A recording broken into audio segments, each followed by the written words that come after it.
Fala galera, tudo bem? Tudo bem com vocês? Aqui o professor Nilo Júnior, prontérrimo para mais uma aulinha nossa nesse nosso bloquinho. E bloquinho esse, galera, que é um bloquinho quanto especial. Por quê? Aí você vem e fala, professor, que bloquinho é esse? Pelo amor de Deus, não aguento mais bloquinho não. Vamos lá, tio explica por quê. Hoje, galera, nós falaremos de uma coisa assim que não cai, não é muito cobrado em concursos, em vestibulares, em provas e tal, mas é de fundamental importância. Por que fundamental importância? Fundamental importância. Por quê, professor? Porque é o seguinte, hoje nós vamos falar um pouquinho, discutir só um tiquinho, rapidinho, sobre a história da língua portuguesa. Cara, professor, eu não quero conhecer não, é muito sofrimento. Não, mas a gente vai falar um pouquinho, porque hoje, meu povo, a partir desse momento, a partir de agora que você deu aqui o like, que você curtiu essa aula, que você abriu essa telinha, meu filho, já estava tudo programado para você ver sobre a relação da linguagem, beleza? Vamos lá. Professor, então agora iremos falar um pouquinho sobre a história da língua portuguesa. A história da língua portuguesa. E aí você já me pergunta, rápido assim, logo, o que você sabe, cara? Eu te pergunto, o que você sabe sobre a história da tua língua, a língua que tu fala, hein? Eu sei que é lá de Portugal, né? Eu sei que é lá de Portugal que veio pra cá, né? Aí ele ensinou a gente que não é português, aí pronto, a gente aprendeu. Só isso, bebê, só isso. Vamos lá. A primeira coisa, então, que eu quero que você se pergunte depois de ter esse pensamento tão, né, não tem nem adjetivo para ter esse pensamento. Mas vamos lá. Eu quero que você pense da seguinte forma comigo. Vamos lá. A língua, cara, o português que nós falamos hoje aqui, será que é o mesmo português que era dito lá no século XII, século XIII? Será? Não, né? Aí você sabe, não, lógico que não, só é diferente. Do século XIV, século XV é diferente do português de hoje. Aí eu te pergunto outra coisa, cara. Será que o português que nós falamos agora, hoje, ó, será que é o mesmo português raiz lá, o português raiz, quando os portugueses chegaram ao Brasil? Será que tivemos transformações? Será que aconteceu alguma coisa na língua portuguesa para que mudasse de repente a forma de nos expressarmos, de apresentar alguma ideia? Show, beleza. Combina aí, pega, só vai anotando essas perguntas aí. Outra coisa, será que a forma como eu falo hoje, professor Nilo Júnior, a forma como o meu amigo aqui Humberto, a forma como a minha avó Dona Florinda, a jeito que a gente fala hoje, todo mundo vem do século XX, século XXI, todo mundo, século XXI, todo mundo do ano 2020, será que nós falamos do mesmo jeito, temos a mesma representação? Não, né? Não temos. Há uma diferença linguística. E aí, meu povo, esses blocos que seguirão agora, eles vêm exatamente para isso. Para explicar como essa linguagem ela é importante. Beleza? E aí vem, ó, história da língua portuguesa. Meu Deus do céu. Que coisa maravilhosa. Pessoal, eu sei que você já está acostumado com minha letra. Pelo menos eu acredito que esteja. Na verdade, nem acredito, porque nem eu às vezes estou acostumado com a minha letra. Mas vamos lá adiante. Né? Aí vem, professor, por que é importante eu conhecer a história da língua portuguesa? Aí o tio te fala, cara. É a mesma coisa lá do tio Newton, que ele ensina a história para que nós conheçamos nosso passado, para não repetirmos os erros no futuro. É a mesma ideia? Não, não é a mesma ideia. Mas é importantíssimo que nós consigamos compreender a nossa língua, porque a gente tem uma origem principalmente de identidade. Vamos lá. Te fazer outra pergunta no teu íntimo. Você já saiu do Brasil? Você foi para um outro país? Você é igual a mim? Não, mas você foi ali na esquina, não sai não, beleza. A gente então não tem uma falta tão grande disso, a gente não percebe tanto essa questão da identidade da fala. Mas se você não saiu do Brasil, você deve ter saído já do seu estado, né?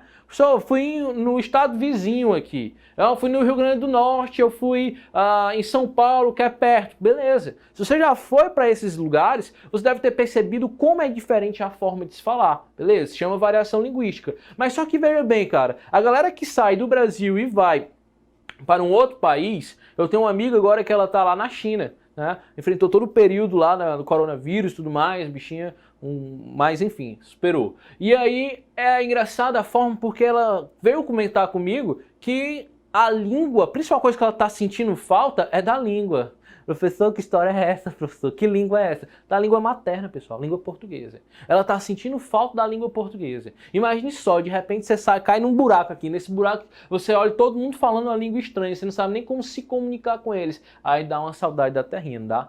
Beleza, pois é disso que nós iremos falar um pouquinho da nossa história da língua portuguesa. Aí você vem o seguinte, professor, o que eu sei é que a minha língua portuguesa, ela é originária do latim. Do latim. A minha língua portuguesa, ela é originária do latim. Mas me diga, de onde é que veio esse latim, meu povo? De onde veio essa questão própria do latim? Aí você vem, professor, lá dos romanos. Beleza. Lá dos romanos. Massa, show de bola. Aí você perfeito nessa pontuação, né? Perfeito nessa pontuação. E aí vem da seguinte forma, professor, onde é que ficavam esses romanos? Onde é que existiu, onde foi o pontapé inicial, né? Foi uma coisinha chamada Península Itálica, né? Ou lá uma coisinha, uma cidadezinha chamada Lácio. Ah, pular, beleza. Mas a gente está falando lá do século, pessoal, nós estamos falando do século 3, século 4, século 5, meu povo. A gente está falando sobre desse período. Então, assim, olha só como a nossa língua, ela não começou agora, ela já vem durante um bom tempo, meu velho. Um bom tempo mesmo. Então, olha lá. Então, a gente já vai ter primeiro essa história, dessa descendência da nossa língua. Beleza, pessoal? Massa. E aí vem o seguinte, a língua, a partir do momento desse período, que nós vamos ter principalmente disputas. Por quê, professor? Por território. Disputas por território. Aí vem. Galerinha, o que vai acontecer lá nesse tempo, essas disputas por território vai influenciar no meu português de hoje? Simples, cara. Porque lá durante esse período, quando os romanos ganhavam a batalha, conquistava-se assim seu espaço, eles queriam uma coisa. Eles queriam o quê? Eles queriam doutrinar aquela galera que vivia ali, os nativos daquela região, para que eles falassem o português. Porque o idioma, quando ele é fluentemente dito em determinada região, mais poder tem a sua região originária, que era quem? Lá, os romanos, lá em Lácio. Beleza, professor. Então a disputa territorial forçava-se assim, os nativos a construir uma aproximação com o idioma. Beleza. Mas só que vem aqui comigo. Eles todos falavam latim, né? Todos falavam latim. Iam conquistando espaço, beleza. Iam conquistando espaço, que esse espaço ia trazer aqui uma questão cultural, uma questão histórica, geográfica, uma questão política, ia trazer todo esse elemento aqui. E principalmente os romanos traziam a questão própria da cultura. E aí da cultura trazia a fala. Só que eu quero que você acompanhe. É lógico, vou até vir um pouquinho mais para cá. É lógico, se o território dominado é distante da sua origem, se aqui ficavam os romanos e bem aqui foi o território dominado, distante pra caramba, é lógico isso compreender que a mesma língua que é falada aqui, não vai ser do mesmo jeito que vai ser falada aqui, ó. E aí vamos colocar aqui, ó, aqui é a língua raiz originária. Não sofre alteração de nada. Aqui, meu povo, vai ser a língua Nutella, porque ela vai receber informações, ela vai ter um mesclo com outras línguas, com outro idioma, principalmente do quê? Vamos lá. Se eu estou avançando no território, eu conquisto aquele território, se eu faço aqueles indivíduos que habituavam naquele território, que tinham aquela linguagem, já tinham seu idioma próprio, e os forço a falar o meu latim, lógico, é evidente que por uma relação própria de costume, de cultura, a língua que ele vai estar ali terá uma associação próxima também com a língua que foi usurpada, certo? A língua que foi retirada do seu território. Beleza? É só a gente pensar no seguinte, é só dar um spoiler. O spoiler daqui, né, já vai falar disso daqui a pouco, mas só pensar da seguinte forma. Os portugueses, quando chegaram ao Brasil, incentivavam os índios a falar o tupi-guarani, a língua indígena, ou ele forçava o português? Beleza? Forçava o português. E aí eu te pergunto outra coisa. Esse forçar a falar o português, hoje nós, aqui em 2000 e pouco, no século 21, nós Deixamos algumas palavras indígenas de lado, de origem tupi-guarani? Não. Então, ó, pensa dessa forma, beleza? Outra coisa que vai ser importantíssima para difundir o latim durante esse período. Vamos lá. Eu quero que vocês pensem da seguinte forma. Como construir uma sociedade hierárquica? Vamos lá. Aqui eu tenho os imperadores, aqui eu tenho a grande, vamos dizer assim, a má sociedade, que tem um poder aquisitivo muito interessante, e aqui eu tenho os militares. Aqui eu tenho os militares, aqui eu tenho a população civil, aqui eu tenho aquela galera que não compartilha lá do império não, galera mais simples, beleza? Simples. E aí a pergunta que eu te faço, será que o nível gramatical, os conceitos gramaticais, a norma da língua desses dois indivíduos aqui, desses dois grupos, serão a mesma? Não será a mesma. Não será a mesma. Serão diferentes, certo? Será diferente. Então, ó, a galera que vinha pra cá, principalmente os militares que entravam nos campos de batalha, quando eles traziam o latim pra cá, eles não traziam um latim culto, eles não traziam aqui o latim clássico, não se trazia esse tipo de latim, eles traziam um latim vulgar. Aí vem aqui adiante. Professor, então quer dizer que existe dois tipos de latim? Existe o ivado e o granido, né? Não, calma, desculpa, pessoal. Perdão, me perdoa, tá? Eu falo latim, né? Enfim, vamos lá. Então tínhamos aqui o latim culto versus o latim vulgar. Havíamos aqui a criação desses dois. Vamos aqui. O culto, galerinha, era só pra quem era do império, mas era só quem era as pomposas, assim, era só quem tomava aqueles vinhos chique, preparado lá nas vinícolas longe, nos pés das vias mais límpidos possíveis, que no pé passavam-se acepitol para se pisar e esmagar as uvas. Aqui não, aqui era a galera lá do São Brás, a galera que comprava aqueles vinhos mais baratinhos de 5, 6 reais, né, o litrão. Então, nós tínhamos aqui dois tipos de latim diferentes. Um culto, um chique e o outro mais vulgar. Pergunta que não quer calar, meu povo. Pergunta que não quer calar. Adivinha qual era o latim que chegava naquela região dominada ali? Show! Era o latim vulgar. E quando, meu povo, se fala de latim vulgar, a gente traz essa ideia do latim vulgar, a gente não está querendo dizer que esse latim, que essa língua, ela era pobre, professor, ela não tinha variantes, ela não tinha nada disso. Não, não é disso que eu estou falando. Esse latim vulgar, ele vai trazer uma própria relação com algo mais popular. Beleza? Ele vai ter uma relação própria do popular, do povão mesmo, cara, do povão. E aí, galerinha, ia se constituir então dentro daquele território esse latim vulgar. E aí, se você me perguntar, professor, qual é o que o nosso português teve descendência? O latim culto ou o latim vulgar? Aí eu tenho que dizer, nós temos descendência total do latim vulgar. Beleza? Tranquilo? Isso quer dizer que o latim culto, bebê, o que aconteceu com ele, ó? Adiós. Adeus. Já não existe, né? Apesar dos dois, né? Mas só que não se tem um estudo tão aprofundado, né?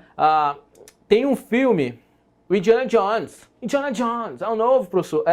Mas Indiana Jones, meu povo, em uma de suas caças ao tesouro, ele chega no momento que ele tem que identificar, para não ser esmagado por uma pedra, ele tem que fazer uma tradução de um termo latino. Adivinha qual é o latim que ele utiliza? Culto.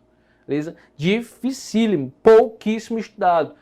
Pouquíssimo trabalhado, tratado. Ainda se utiliza muito mais o latim vulgar. Nas faculdades, sei lá, se tiver alguém do outro lado aí que queira fazer letras, né, um pouco masoquista, vai estudar na sua disciplina de latim. Latim 1, latim 2, latim 3. Você vai sair quase um cachorrão. Beleza? Vamos lá, professor. Então aqui nós temos a influência própria do latim, porém não acaba aí, meu povo. Desse latim vai ouvir outras séries de elementos da nossa língua, como por exemplo teremos o galego ou português.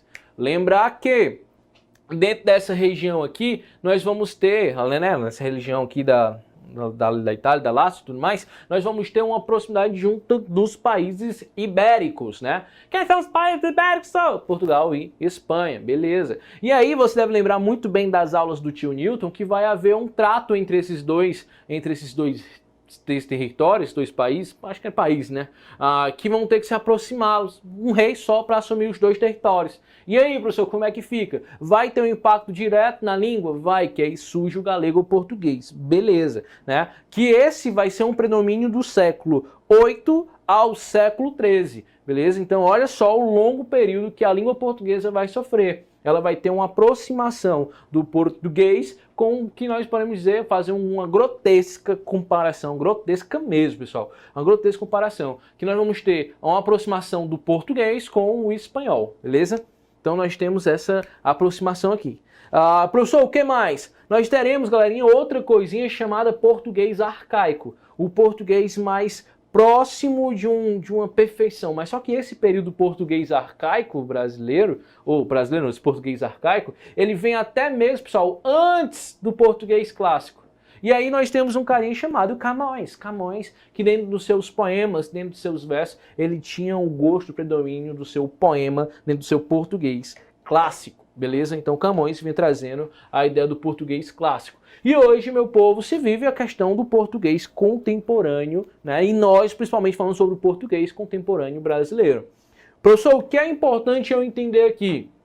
Vamos lá. Você deve lembrar muito bem que em 2010 foi assinado o tratado para um novo acordo ortográfico. O que é esse novo acordo ortográfico? Já tem 10 anos aí, né? Mais de 10 anos aí. O que foi esse novo acordo ortográfico? Simples. Foi essa tentativa de aproximar o português brasileiro com o português de Portugal, com o português da Angola, com o português do mundo inteiro, beleza? Então é uma tentativa, não na fala, meu chapa, que na fala é muito difícil mesmo, que iremos falar em outros momentos sobre variação linguística, vocês vão ver que é muito difícil a aproximação da fala, mas propriamente na escrita, beleza? Quer ver um exemplo? Crase. Aqui nós temos o sinal indicativo da crase. Então, quando você fala, por exemplo, eu vou à padaria. Beleza? Tudo muda. Se você for português de Portugal, Brasil, se você for Portugal, você vai falar o seguinte: eu vou à padaria. Olha que estranho. Imagina só você chega e fala, mãe, eu vou à padaria. Sua mãe fala, você tá gaga e feliz, né? Você tá gaga e feliz, né? Quase isso. Porque, ó, não existia propriamente a questão da junção da preposição e do artigo. Não tem essa junção de preposição e artigo lá em Portugal. Não se tinha. E aqui no Brasil, nós não falamos, né? Eu vou à padaria. Por quê? Porque nós tínhamos a soma da preposição mais do artigo e dava o acento indicativo da crase. Vou à padaria. Beleza? Coisa linda, coisa fofa. Tranquilo? Massa? Então, ó, há uma tentativa de aproximar essas duas linguagens, essas duas escritas, tanto no Brasil quanto de outros lugares que falam a língua portuguesa. Beleza, bebezão? Só o filé. Massa! Só que aí, como o tio falou, né? A gente tem uma leste total do latim vulgar. E aí eu já dei até o spoiler para vocês. E quando nós falamos sobre esse português contemporâneo brasileiro, ele está associado diretamente, tem uma grande responsabilidade dentro desse período da divisão da língua do português no Brasil, português de Portugal, português de Angola, que são os períodos das grandes navegações, cara. E aí você me diz, professor, as grandes navegações, beleza? Quando se chega aqui ao Brasil o português, né, e traz dentro das suas embarcações, né, a comitiva de Jesus, eu sou de Jesus, eu sou de Jesus, eu sou de Jesus. Professor, chega os padres, né? Nós temos que dar atenção a um carinha chamado Padre Anchieta. Padre Anchieta. Professor, o que tem esse cara, professor? O que tem esse cara? Que é importante a gente falar o seguinte dele. O que tem esse carinha aí que é importante para nós e para a nossa língua? Vamos lá. O Padre Anchieta, ele vai ser considerado pelos índios nativos aqui como o pajé branco. O Tupanajé.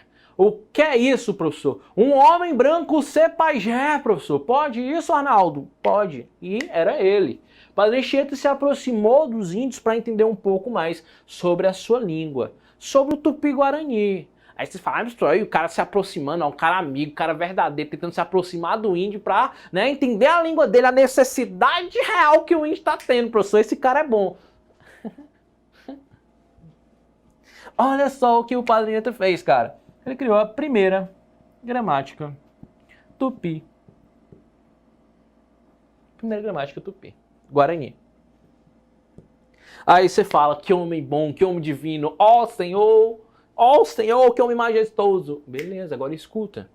Ele criou a primeira gramática tupi-guarani, com tradução direta para português.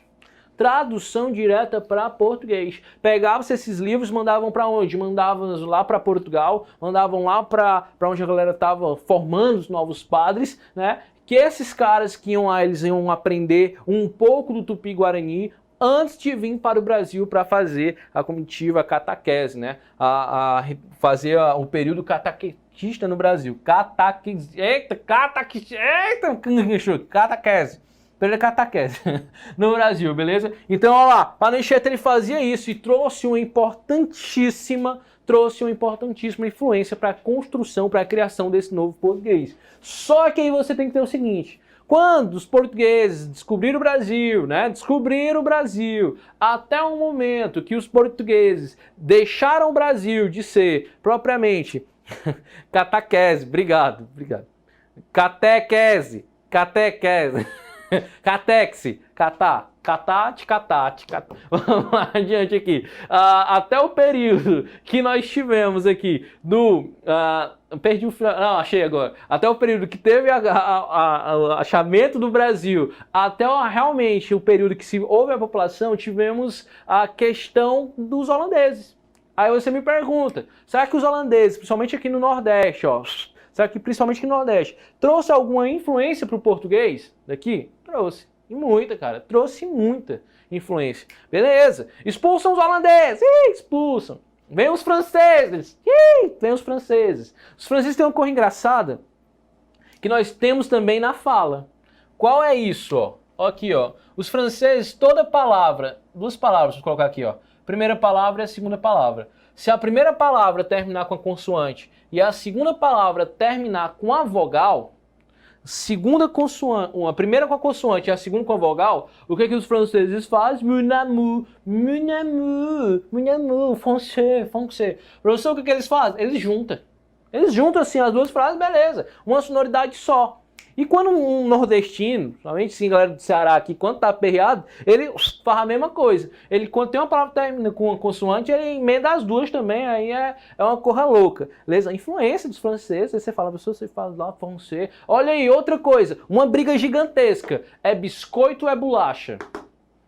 É biscoito ou bolacha? Só biscoito ou bolacha não tem diferença, tem? É biscuit. Biscuit, français, mon amour. Biscuit, quando nós temos duas com recheio no meio. Biscuit. Bolacha é só uma. Então, por exemplo, se eu pego duas bolachas, coloco com margarina no meio, fica biscuit.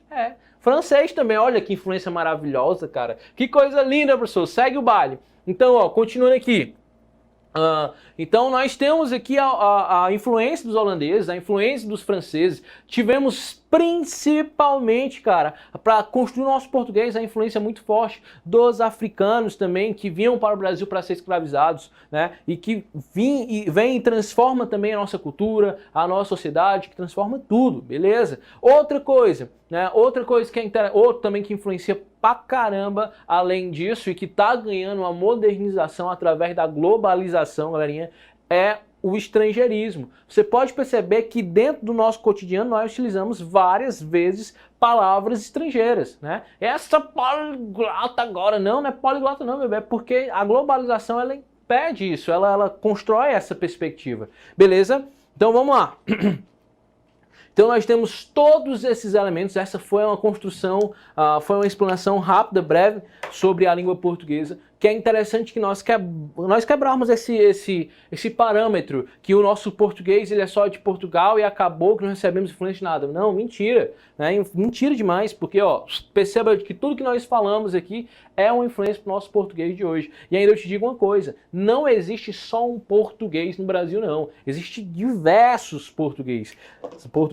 E aí eu digo para você da seguinte forma, vamos lá, há uma diferença grotesca que nós temos ainda hoje. Que diferença é essa? E que muitos ainda têm aquela dúvida forte. É quando nós falamos da língua, falamos da linguagem e falamos da fala. São três elementos primordiais para a comunicação que são de fato diferentes e a galera confunde pra caramba. Professor, o que é isso? Língua, linguagem e fala. A diferença entre esses três elementos? Bebê.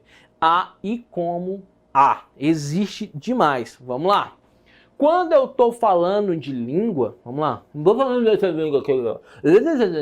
Quando eu falo de língua, eu estou falando de um sistema, construindo um sistema linguístico, né, de signos e significações que são usufruídos ou que são apresentados para o trâmite de uma mensagem, de uma construção, beleza? Então vamos lá. Toda vez que eu falo de língua, é a junção, é um grupo, é um agrupamento de informações que eu vou ter para representar uma fala, beleza? Então, se eu falo de língua, eu estou me referindo a todos os elementos que compõem a língua portuguesa. Então, todas as palavras que estão hoje no dicionário, a hora que você pegar lá, o pai dos burros, você pegar para ler, você vai perceber que todas aquelas palavras, elas compõem o dialeto, a função, ele compõe o idioma português, beleza? Então, língua é idioma. Só e essa língua, ela é variável? Ela é variável, a questão do tempo próprio, como nós já vimos aqui também. Beleza?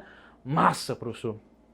Que vai ser diferente, por exemplo, de linguagem. Quando eu falo de linguagem, aí já é diferente. A linguagem já não vai ser propriamente a organização, não vai ser mais a junção daquelas próprias palavras que vão estar todas elas sendo construídas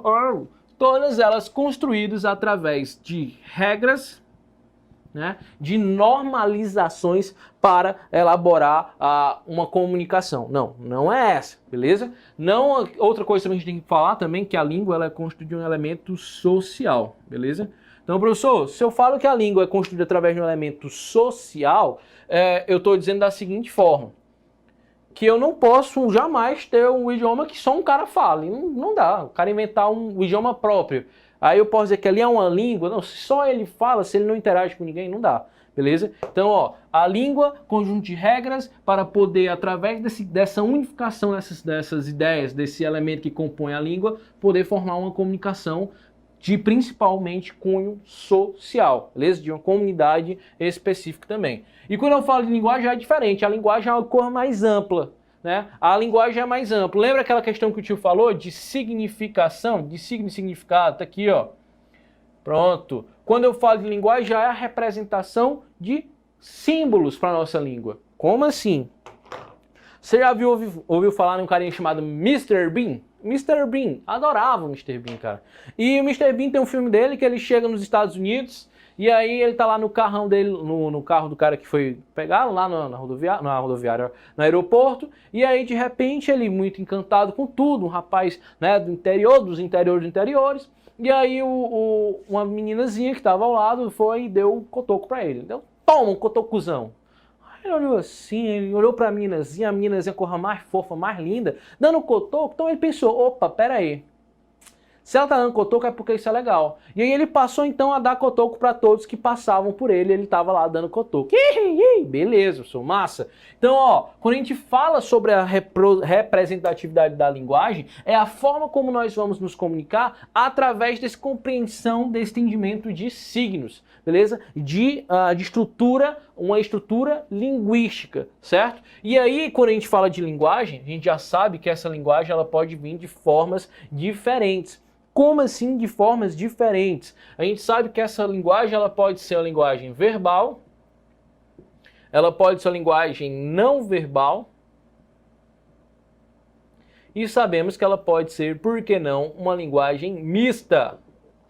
Professor, o que seria isso? Linguagem verbal, não verbal e linguagem mista. E vamos lá, quando eu falo da linguagem verbal, é através dos elementos da representatividade da fala, seja através da própria fala, certo? Então esse elemento linguístico verbal, ele pode ser representado através propriamente da fala, quanto também, bebê, sim, através da escrita. Então, tudo isso que o tio está colocando aqui no quadro é a construção de uma fala, de uma linguagem verbalizada? É, beleza? Show! Professor, e quando a gente fala da linguagem não verbal? Pronto, show! Linguagem não verbal vai ser através de representação de gestos, vai ser através de movimentos, de cores, de sons, cara.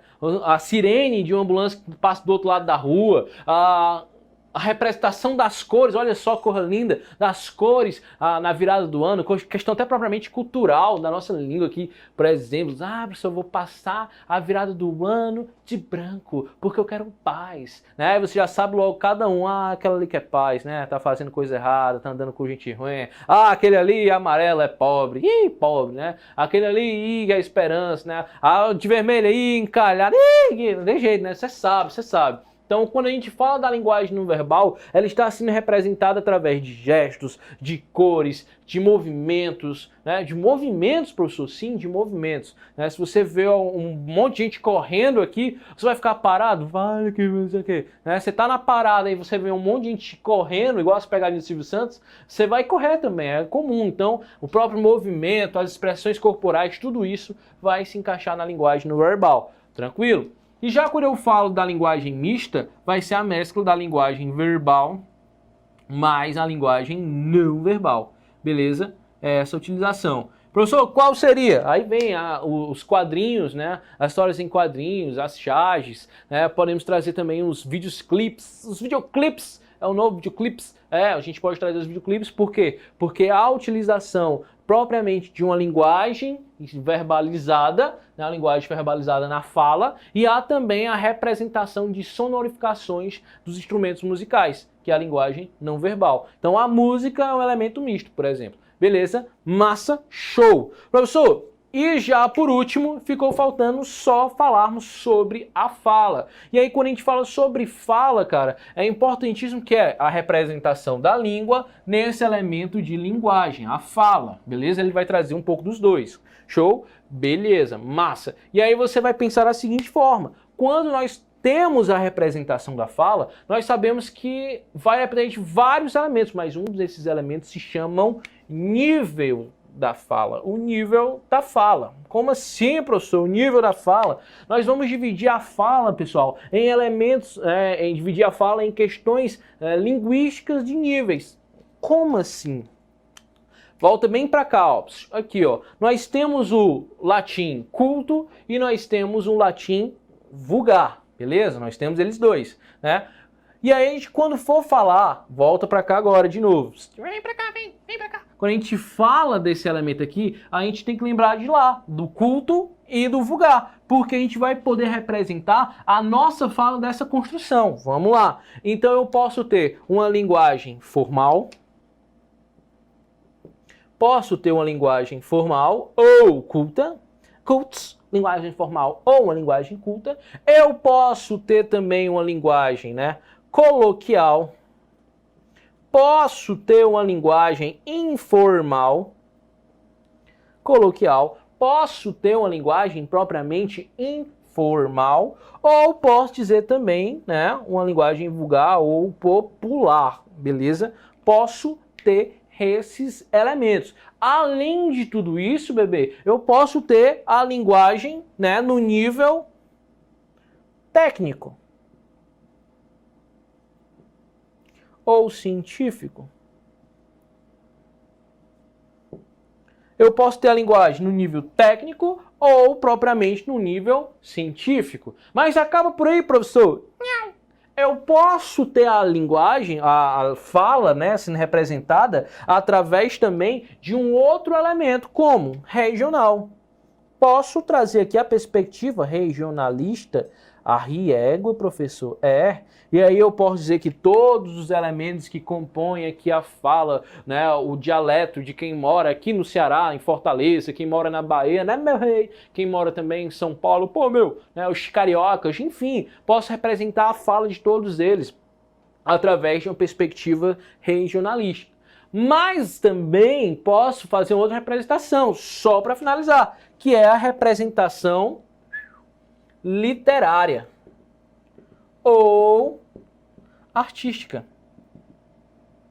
Beleza? Solfilerso. Então, esses são elementos, ou são níveis da fala, né? São níveis da fala que são apresentados. E aí vem a grande questão. Professor, na redação que eu vou fazer do meu concurso aqui, voltado para as carreiras militares, tem lá dizendo, nível da linguagem, linguagem culta. Qual é o tipo de linguagem que eu vou seguir? Show, cara. Tu vai seguir a linguagem que se apresenta mais próximo possível das regras, que vai seguir a regra dessa língua, desse idioma, certo? Então, ou seja, quando eu falo de cultismo da língua ou formalismo, eu estou dizendo que ele se aproxima às regras gramaticais, beleza? Já quando eu falo do coloquial, informal e popular, já vai ser um pouco diferente.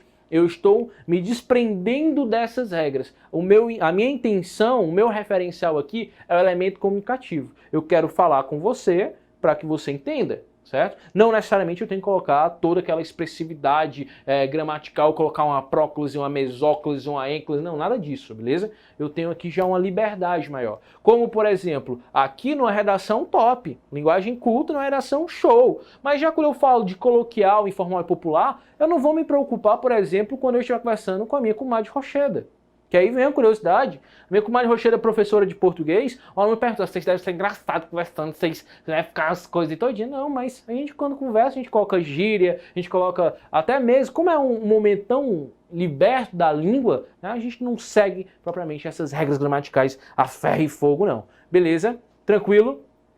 Outra coisa que perceber, meu povinho, é que dentro dessa questão da informalidade, há a própria questão dos vícios de linguagem. Como assim, professor, a relação própria dos vícios de linguagem? Da seguinte forma, vamos lá. Só para a gente finalizar aqui.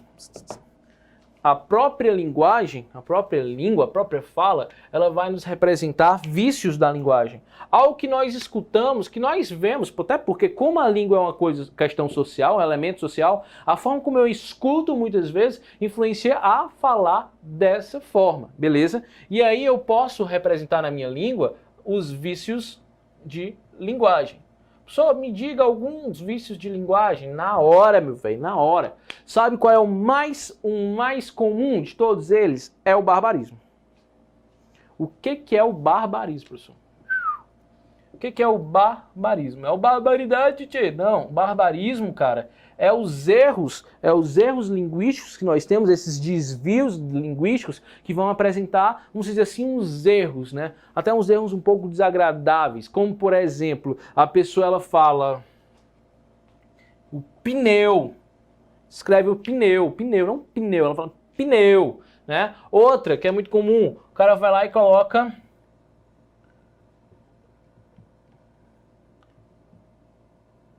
da seguinte forma. A forma correta, meu povo, é rúbrica ou rubrica. Rúbrica ou rubrica.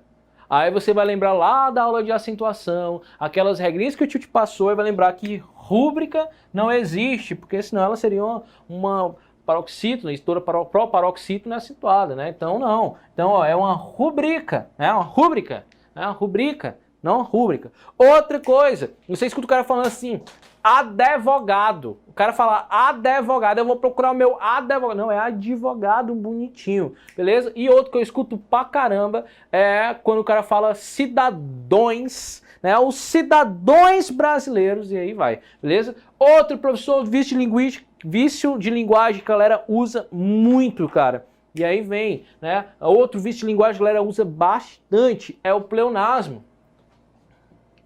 Pleonasmo. O pleonasmo é aquele lá, subir pra cima, descer pra baixo, hemorragia de sangue. Meu filho, pelo amor de Deus. Como é que o cara vai ter hemorragia se não é de sangue? Então hemorragia de sangue, né? Ele vai retornar de novo, professor. Ele vai retornar de novo, professor, né? Outra coisa, né, que aí eu não sei, tem algumas pessoas, encarar de frente. Lógico que você vai encarar de frente, meu filho. Você não vai encarar de costas, não, apesar de, né, tem pessoas aqui que gostam, né? Cara de costas, já fica meio assim. Mas cara aí de frente, não tem cara na frente, só se tiver cara nas costas, aí não dá, beleza? Outro elemento também, galera, coloca muito, ambiguidade. Ambiguidade. Os elementos de ambiguidade. Ambiguidade também é uma construção uma construção linguística que dá margem a duas interpretações. Vamos lá?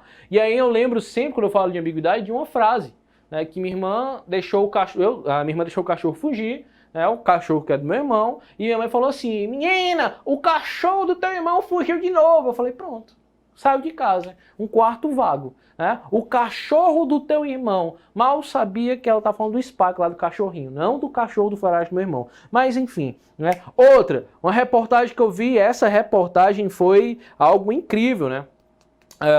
Foi algo incrível, que foi o seguinte, foi um psicólogo, que ele estava dando conselhos, assim, ele falou assim, se você não gosta de alguém, escreva cartas para essa pessoa, depois você pega as cartas, né? Você fala assim, você escreve as cartas, escreva para pessoas que odeia e depois as queime.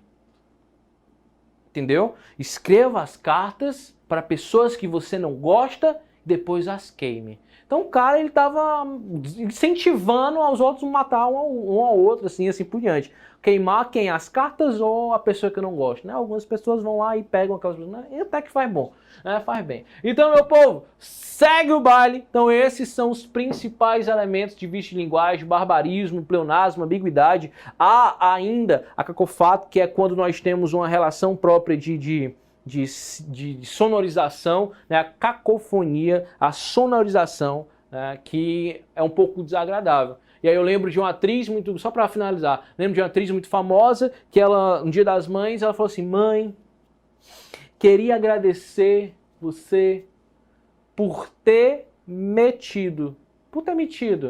O cara escreveu metido, tá certo, metido. Mas olha só, você ter metido. Metido em quê, minha senhora? Calma, isso é um perigo, minha querida, isso é um perigo. A outra também, né? Ó, uma música que tá muito comum aí, o do passe álcool aqui, né? Passa álcool aqui, passa álcool aqui.